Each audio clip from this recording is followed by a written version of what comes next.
Welcome to Kenton's videos. Enjoy the video. You start by making sure the Faceit client is fully updated and run with elevated rights.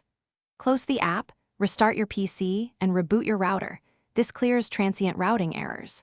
Once done, disable any VPN or proxy because Faceit often rejects connections from altered IPs.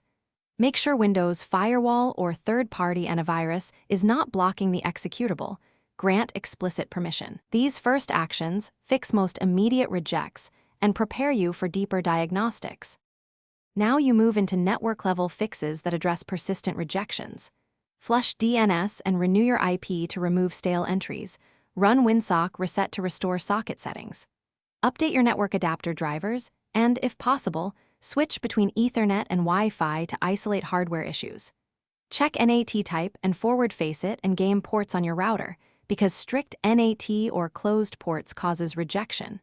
If problems persist, contact your ISP to confirm no port or service blocking is happening on their end. Finally, perform a clean reinstall of the Faceit client. Uninstall, remove leftover program and config folders, then reinstall to reset corrupt files. Once reinstalled, test a match. If rejection remains, gather logs, timestamps, and error codes so support can reproduce the issue. Try a mobile hotspot as a quick connectivity test. If that works, the issue is local to your ISP or router. One key troubleshooting tip. If rejections continue after all steps, submit log.